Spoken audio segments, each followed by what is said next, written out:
The Pygmalion effect is the phenomenon whereby higher expectations lead to higher performance.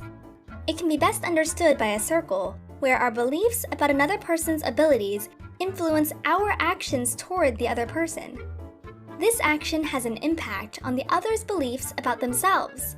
The beliefs about themselves cause the other's actions toward us, which again reinforce our beliefs about that person.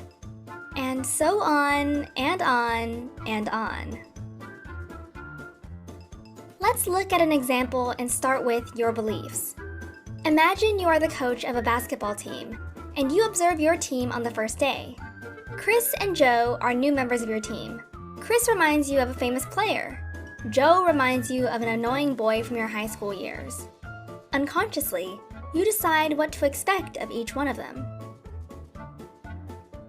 Your beliefs influence your actions. When Chris enters the court, you are happy to see him. When he plays, you push him to do better, practice harder, stay an extra hour. If he makes a mistake, you explain to him how to improve. When Joe comes in, you hardly notice him. You're glad to see him score, but you don't give him much feedback and don't invest extra time in his training. When Joe does a mistake, you are a little annoyed. Your actions impact their beliefs about themselves. Chris feels you appreciate him, and he appreciates you in return. He believes in his own success. Joe feels you have little patience and appreciation for him. He does not believe in his own success. Their beliefs about themselves causes their actions toward you. Chris finds more and more joy in playing, and he never misses a training session. During the games, he gives 100% all the time. Joe finds less joy in playing than before and doesn't give his full effort in the games. He starts to miss the training sessions sometimes, which reinforces your beliefs about them. You see how Chris enjoys playing, how he trains hard and shows a fast increase in his performance. Joe seems not to be very motivated. His skills don't increase as much, and he starts to show up less. You knew it right away.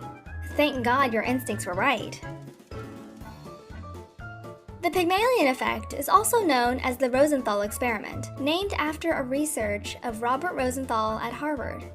In a first study, he challenged test subjects to coach rats through a maze. Half the group were told their rats were extremely intelligent and specifically trained. The other half were told that their rats were dumb. In fact, the rats were all the same. During the experiment, however, the smart rats performed well better than the dumb ones.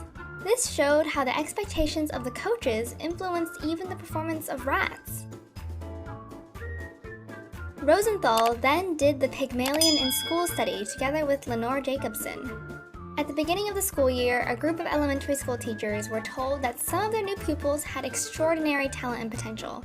This information, which was completely made up, was given about random average students in each class.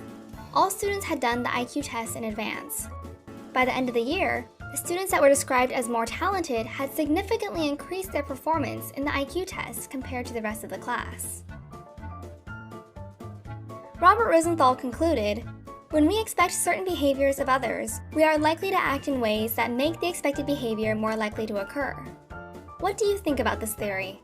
And if you believe it, is there a way to prevent ourselves from being shaped by others in a negative way? If you like this video and the way we explain the subject, subscribe to our channel.